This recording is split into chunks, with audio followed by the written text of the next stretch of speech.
Well, as you all know, we're still in Numbers, and I don't know if we're gonna finish it up this week or whatever. I can't even see the board myself. Okay. We're in what chapter are we in? Thank you, again now. We're in chapter 31. And as you can see, I just kind of put some quick notes up here, to see what y'all came out with as far as the going through this, because we're on the last portion of this right here. They're right there on the edge of the promised land. They're right there. There are certain things that has to be done and taken care of. Whereas God has a plan and God wants to keep them on that plan.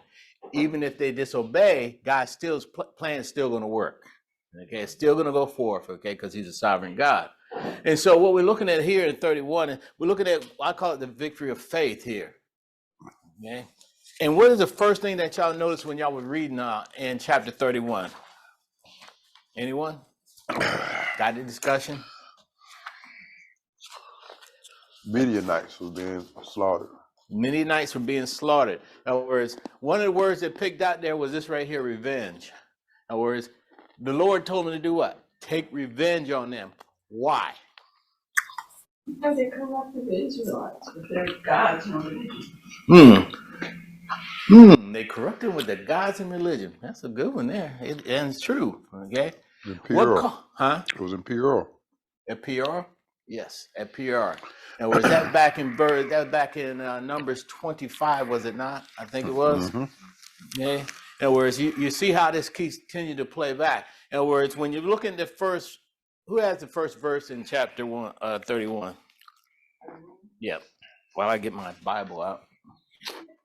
And the Lord spoke to Moses, saying, take vengeance on the Midianites for the children of Israel. Afterward, you shall be gathered to your people. Okay. In words, there's two things he said there, right? Take vengeance on the Midianites because of what the corruption that they brought about. Because we found out last time we were talking is what?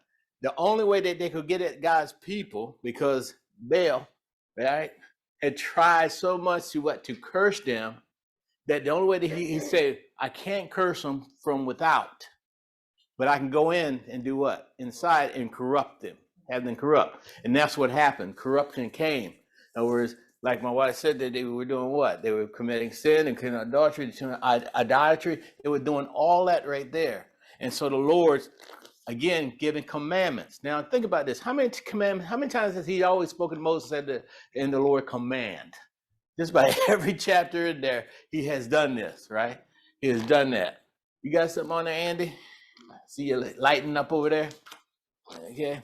So it took it, and we know why. How did they take vengeance on him? Somebody? They killed all the males, all the females that could bear children, and all the male children. You're a step ahead. Okay, you're a step ahead. They were commanded to do that, were they not? They were told to go in there and do what? Extinction. Total extinction, right? But as usual, what did Israel do?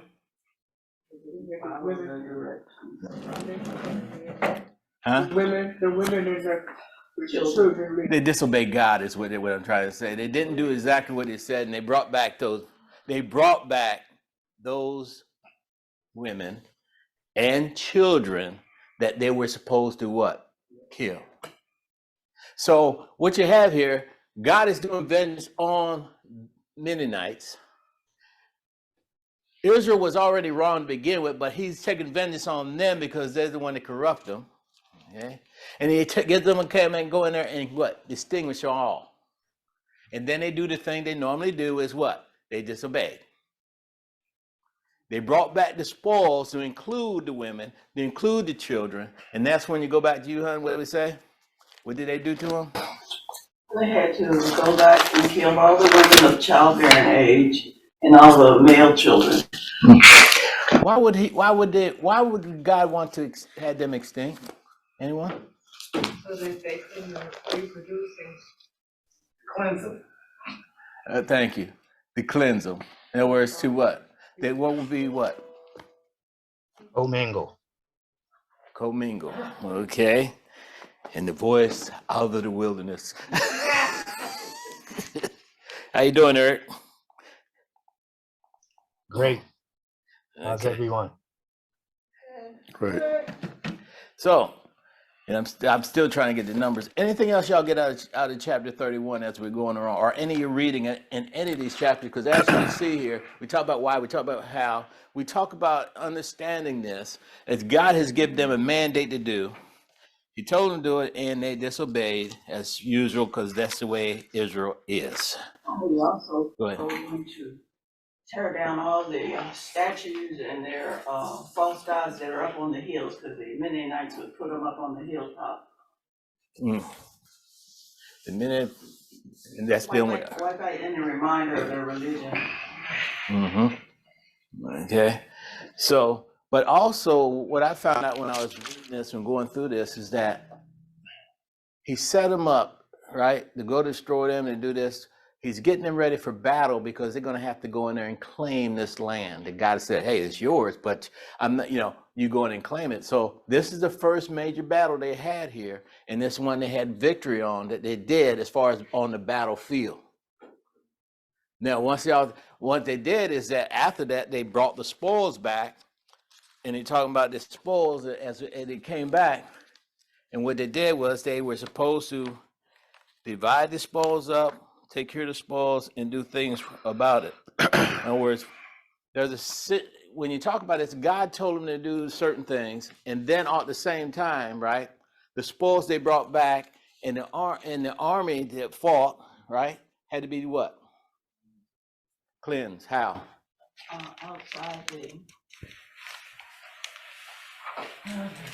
Outside the temple area for a week. Okay, purified, right? Be purified by water, and all the metal articles had to be purified by fire. Why?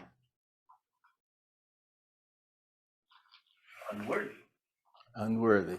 Okay, in other words, they were part of that, the sin that was brought about.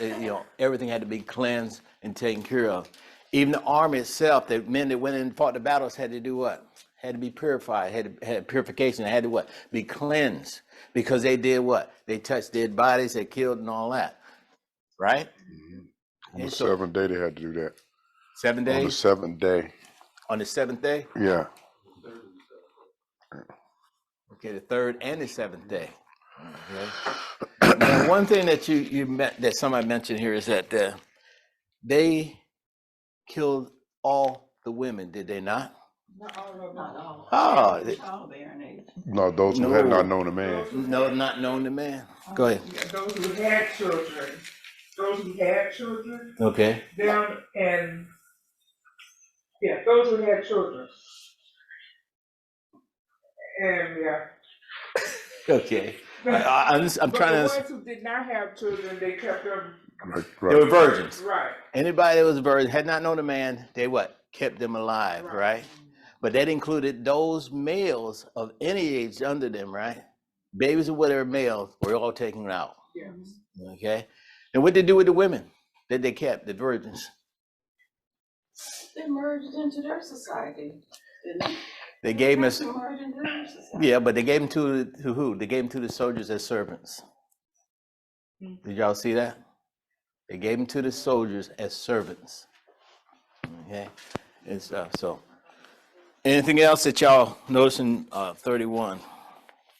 Yeah, BJ, I think from time to time, man has a posture of blame, right?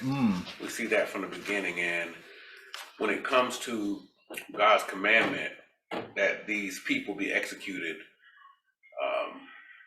people sometimes can look at it and say that's unfair for God to do that, for him to, I understand the older people, though, but why would he kill or command that the young men and the young women be killed? Well,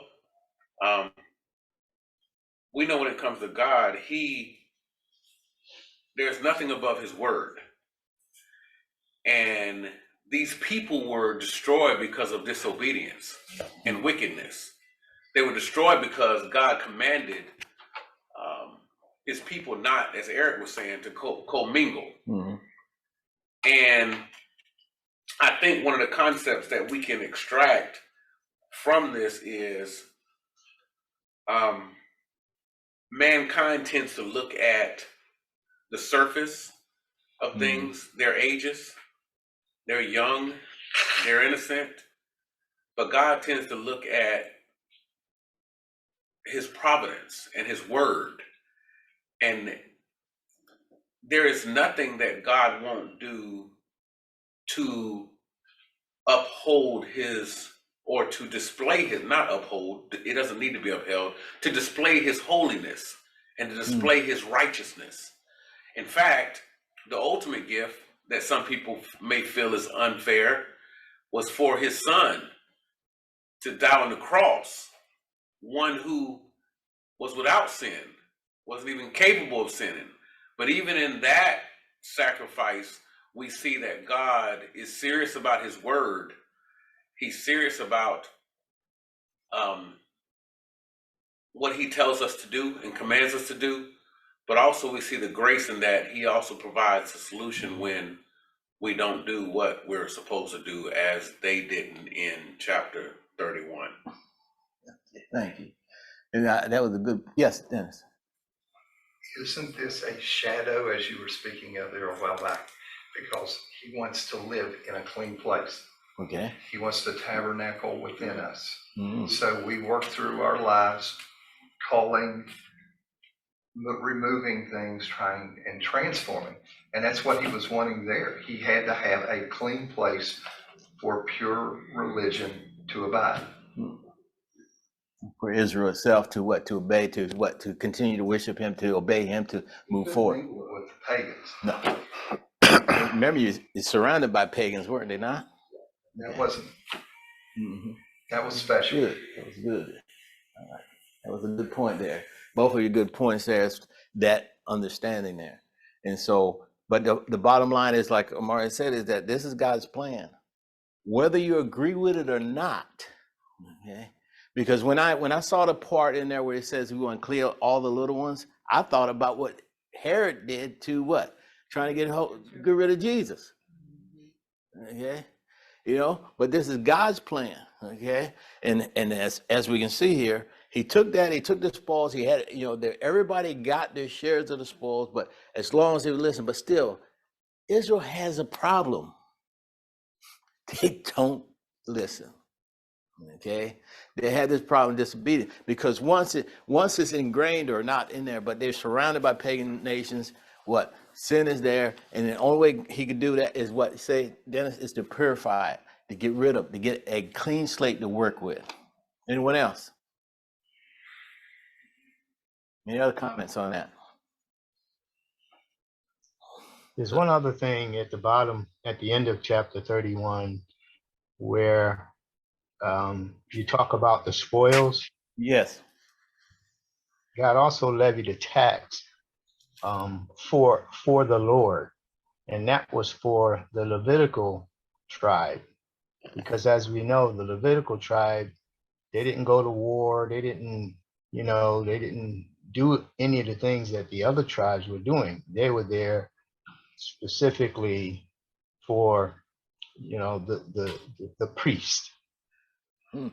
So as you can see, in every situation, in every part of the Old Testament, there was provisions for that tribe, for the Levitical priests, and it had to be taken from the other tribes. That's correct. Thank you, Eric. And see, when you see that, when Eric brought that out, think about the taxes that, or he said the tax or whatever percentage went to them. Remember, when they divided, well, y'all should have read, I think it's around verse 27 to 47. I mean, 25 to 47. It talks about how they divided things out.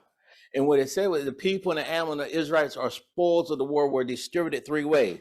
The soldiers got half. The people got half, and both the soldiers and the people gave, as Eric said, a percentage to whom? The Levites. Mm-hmm. Gave a percentage as well to life, but a percentage to the Lord, which is as what? Giving it to the Levites to take care of them. And so we see that that's what the spoils were. And that even goes further in there. There was a special gift because what? If you read it down there, the soldiers were what? So I say happy about the victory, or what, so overcome by the victory, they even felt like they had to give more. What, as we always say, we give what? According to their heart. Well, they felt they needed to give more, and they gave a special gift also from the soldiers themselves. And I see that you have that because when it says that, now, one thing I guess me, how many men did Israelites lose during that battle?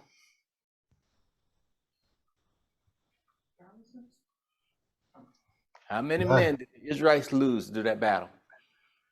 None. Thank you, Eric. None. That's why they felt a special gift had to be given. They lost none.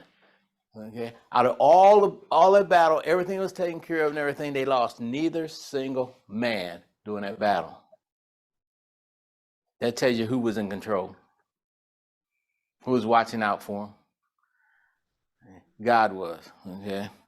So there was only 12,000 men that attacked them, and out of the 12,000, they lost none. Okay. And so that's what you see here when I said this was a victory of faith. This is what we have here in chapter 31, as God is preparing them to do what? Continue to do battle for the land that God has given them. Because they got to do what? They got to clear everyone out of there. They got to get rid of them. Okay. And some of the words, some of the names that we read in the Old Testament, you don't see no more after Israelite goes through. As that army goes through, you don't see them no more because they're wiped out completely. Okay. We read about them. That's it. And so we know that they were making an atonement type offerings to God, and that's what they were doing there. So fun part here, chapter 32. Anything else y'all got in your minds on 31 that y'all can relate to? Anybody tell me about chapter 32? I put up their key, nation/family split. This is what they did, divvying out the land for the different tribes. This is where the Reubenites and the Gadites decided they wanted to stay on that side of the Jordan River. Oh, Lord.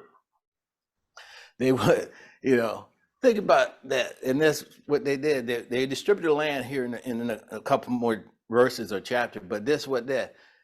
He don't know the very first thing. They go to Moses, and basically to Moses they do what? To me, they said the way Moses took it, they demanding that they stay on the other side. Mm-hmm. Okay. They did not want to cross the Jordan River. What was the reason they want to stay over there, Andy? They felt the land was good. They just wanted to stay there and not cross the Jordan. What are you saying? They had the majority of livestock and stuff, and the land was good for the herds and stuff, so they wanted to stay on that side. They were herdsmen, and they felt that the land was real good on that side. Now think about this. You're Moses, right?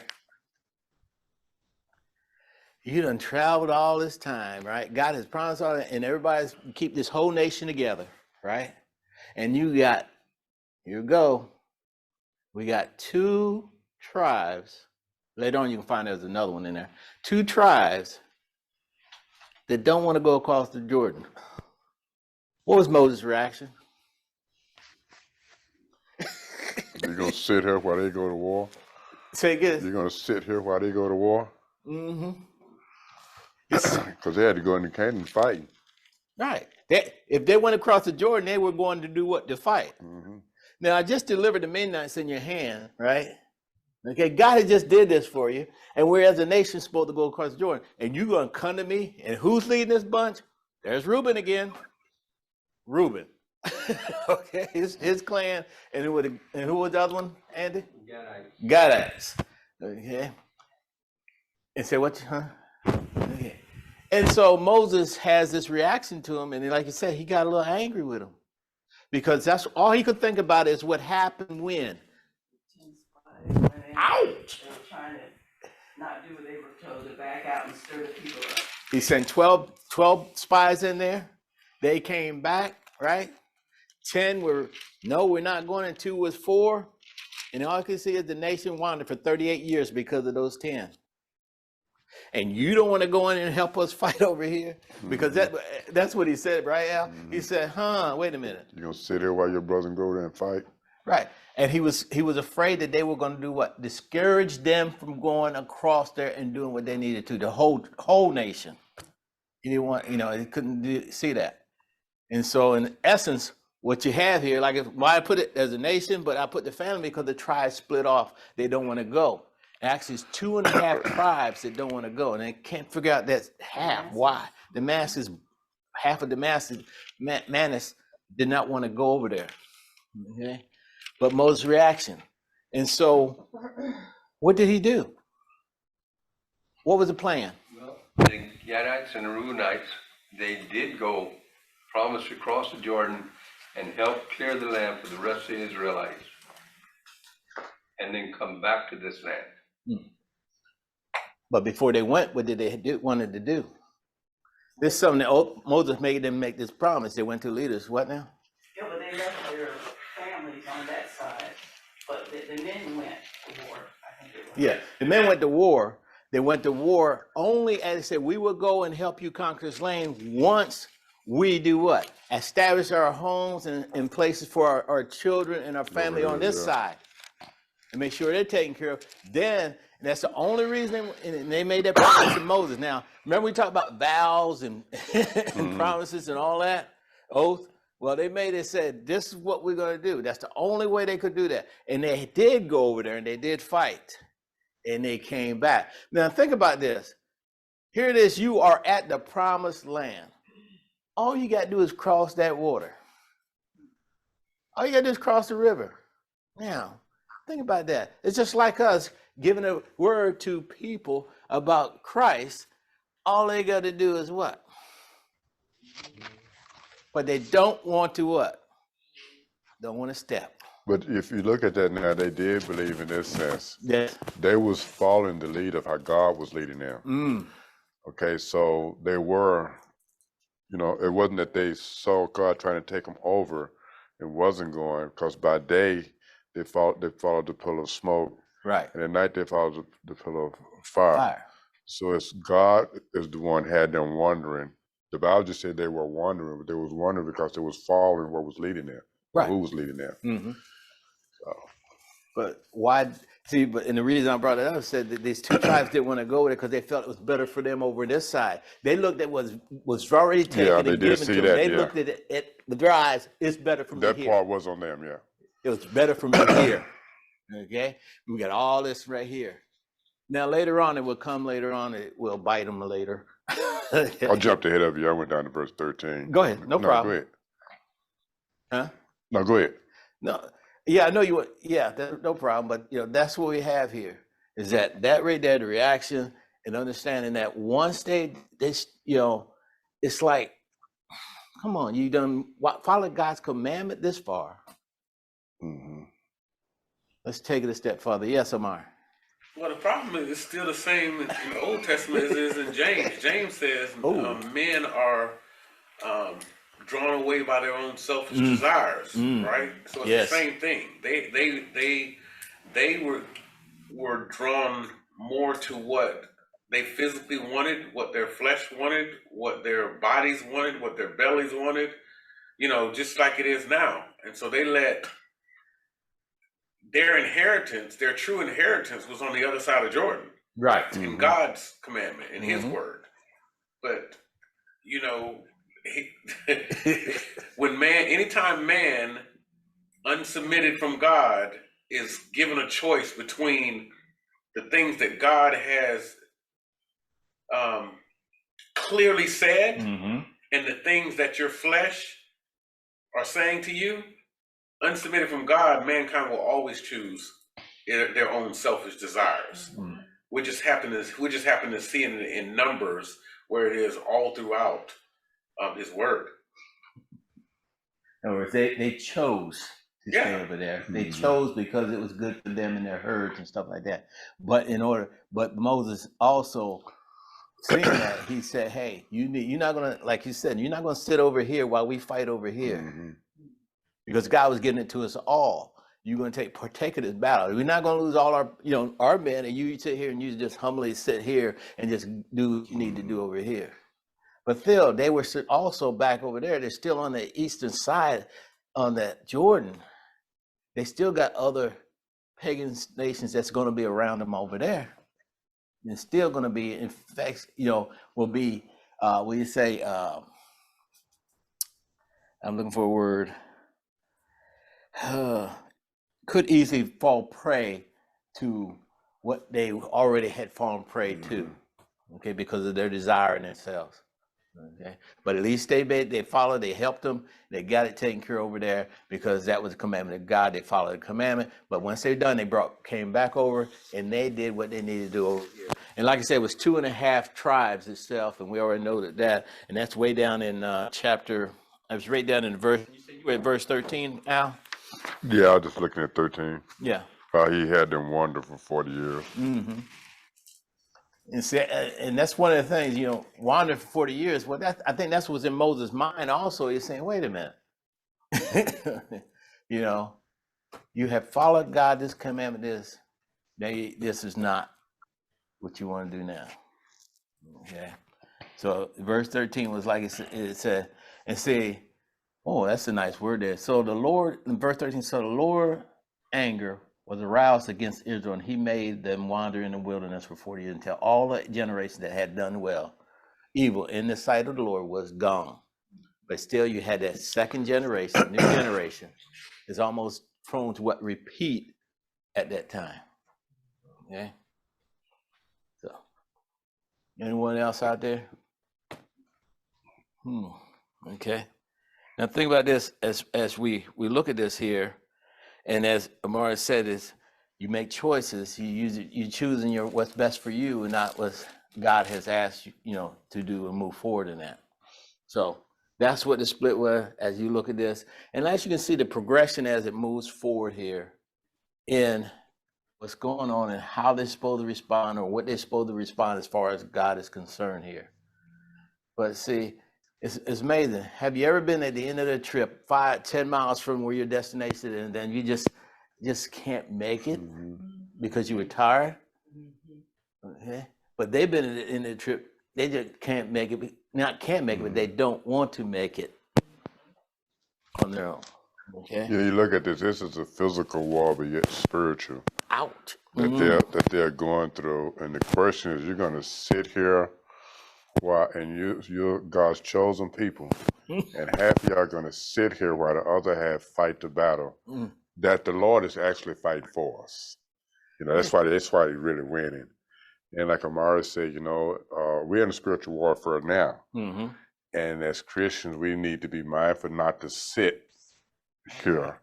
Why some of us actually fight the battle. This is why we keep saying reading and studying is so important. So we all can be equipped. They was at war, and do they really believe that they was really at war and lives was being lost? So the same way in the church today, we're at war, though we may not be, fist to fist now like they were, but we're actually at a more greater war in this time than they was in. That's it. I got a point. Go ahead. On that also, throughout all of this, the Israelites,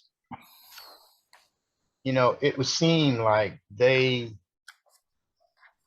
would totally believe in God, because how many times before that had He gotten them out of trouble? How many times had He delivered them from so many different, so many different times? And the thing about war, it doesn't matter whether you're outnumbered or not. There's a fear going into war because it's personal. You might say, well, it's 10-1. Well, that one might get 1 or 2 of you of the 10. So there is a fear of going to war, but they it turns out like Ken said, God was fighting this war for them. And that's why not one of them perished. had they been fighting this war on their own, there would have been casualties on both sides. And But none of us is going to perish. 'Cause right, he's Say fighting again? this war for, and none of us is going to perish because he's fighting this war for us. Right. He just used us as instruments. That's a good point. Thank you. Thank you there, Eric. I want y'all to look at verse 23. Okay, because it equates to what Moses was trying to get across to them here, verse 23. It kind of stuck out here. It says, but if you do not do so that and take note, you have sinned against the Lord, and be sure your sin will find you out. How many times have y'all heard that your sin will find you out? Okay, but think about this. What is he saying? In other words, if they did not keep their word, because they made a promise, in other words, let's start at verse 20 and read it all. Okay. Verse 20 said, then Moses said to them, if you do this thing, if you arm yourself before the Lord for war, and all your armed men cross over the Jordan before the Lord until he has driven out his enemies from before you, and the land is subdued before the Lord, that after you may return and be blameless before the Lord and before Israel, and this land shall be your possession before the Lord. In other words, he's telling them the land that you want, this is what you need to do. Then you need to keep your word and then keep going. But look what it's right here. It said right here, but if you do not do so, then take note, you have sinned against the Lord, and be sure your sin will find you out. In other words, he's saying, if you do not do this, you will what? You will be sinning against the Lord. In other words, that's what you have to understand. In other words, he said there's a sin, this would be a sin of God's people, not of the pagan nation, their sin. Okay? In other words, we already fought a battle because of this sin that they brought about, right?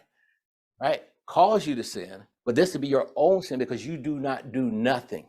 Okay, you do nothing. Okay, and so he said the sin, it will be a sin of idleness and what? Indulgence, selfishness and unbrightness. Is everything that we're talking about, sin of ingratitude. Okay, untruthfulness, a broken promise, breaking a promise made. It causes serious injuries to others. In other words, as Al stated and as y'all stated, if you don't go across there to help, more men are going to die on our side because you did not go to help and bring forth that. And see, that was what Moses was trying to get across to them in that instance there, is that, and your sin will find you out. And we found, those that have, I think in Joshua chapter 7, something like where they went and took care of Jericho, and we'll come way ahead of y'all, took a Jericho, and they brought the articles, some stuff back, was sitting upon it. They lost the war and battle to the smaller outfit. When we get to there, you'll see it. The AIs. Yeah. Okay. This they just popped in my head. Your sin will find you out. I mean, God will find them and judge you. And judge each one as he judged these up here. And that's he was also judging Israel too. Okay. He just gave them the victory. But then they messed up, okay, by disobedience and bringing it forth there. Okay. In words, there are certain things, matter of fact, you brought up last week, Al, is that it's that certain things going to happen to believers. You might get sick, okay, like doing communion, you not did it right. You might get sick. You might get ill. You might die. All those things will what find you out. And that as we go forward. That right there, 33. Think about this. You want to see God's sovereignty? Read chapter 33. I'm not going to read that whole chapter to you because that right there is a journal. That is God saying, Moses, I want you to write down every place that we've been, and you've been for the last 38 years, 40 years. And every stop they made is right there in chapter 33. If you want to sit there and you want to map every place they stop, you sit there and take your map and print it, every place they stop right there. But God wanted a journal. He gave Moses another commandment, did he not? Mm-hmm. And he said, and the commandment was, where we at? Who has it?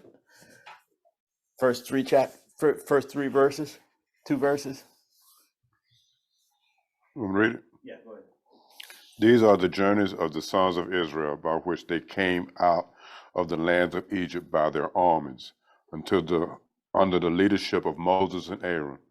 Moses recorded their starting place according to their journey by the command of the Lord, and these are their journeys according to their starting place. In other words, he just, it just tells you where they stopped, what they did. Now, it didn't tell you if they did in war or anything. No, it just tells you where they stopped at along the way. 40 stops. 40 stops? 40 years. 40 years, 40 stops. Man, that's a long trip. Okay. But amazing. Moses, when he left Egypt, right, fleeing from Pharaoh because he did something, where did he go at? He went here. Did he not? And then he had to go back there, and now he's doing a battle there, won a battle there, and now he said he journaled every stop. In other words, if you want somebody to read Numbers, you want to see what, hey, y'all go to chapter 33, you tell you where he stopped at. Okay, but if you want to understand what was going on, then you have to read the rest of Numbers to come on how God is using his plan, how God is using, as sovereign God is showing this is the plan and what's going on as far as disobedience, for judgment, as far as wrath, as far as vengeance, but also as far as taking care of his children. Okay, so that right there. Anybody questions on 33? 34. What y'all get out of 34? Think somebody already hit on that one?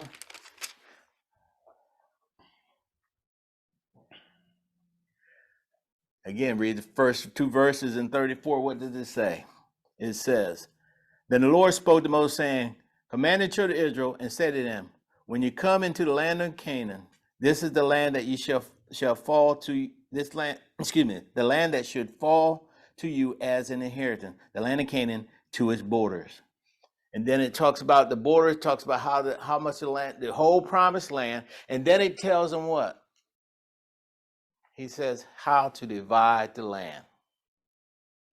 Now remember, there's 2.5 tribes that stayed on the other side. Okay, it talks about how to divide the land, how to bring it about. Let's see, chapter 34. Anybody got on that one? What did y'all see in that one?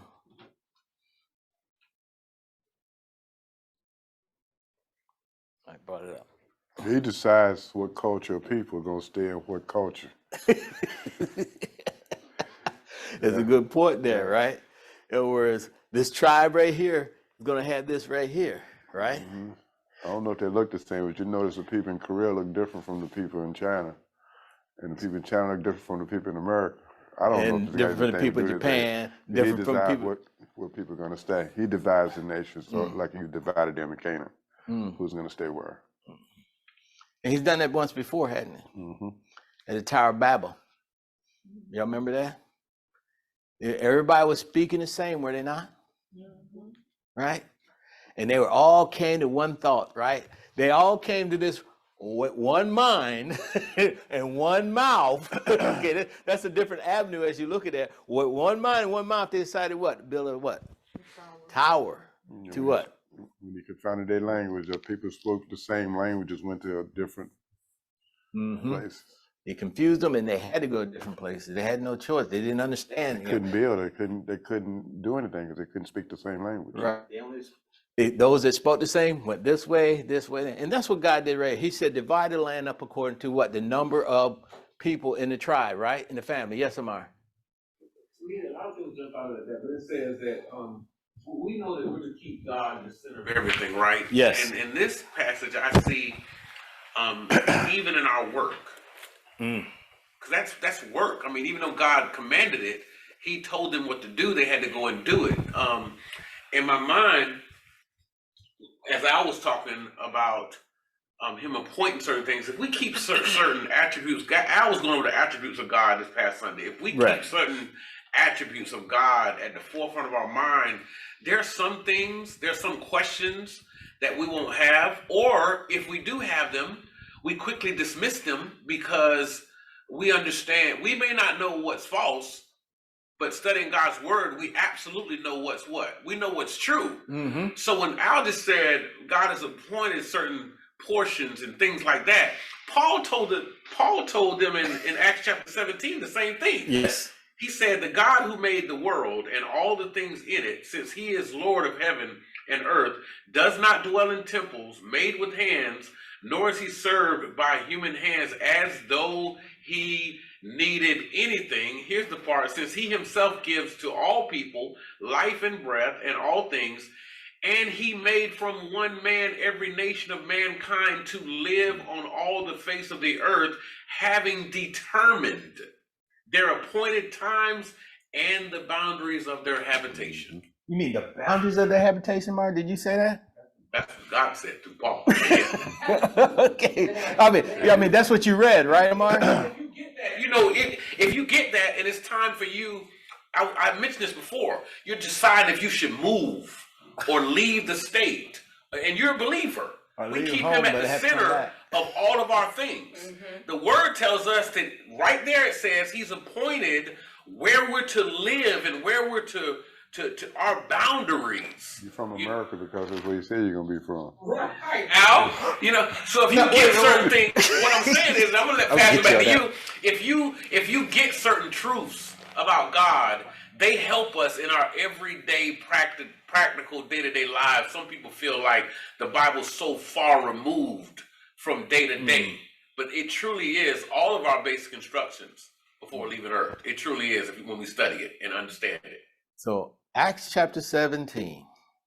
Okay. It's fulfilling what God was doing in Numbers himself, right? It's basically covering what, Paul's explaining to what God had already did in the Old Testament, the boundaries and everything that he set up, right?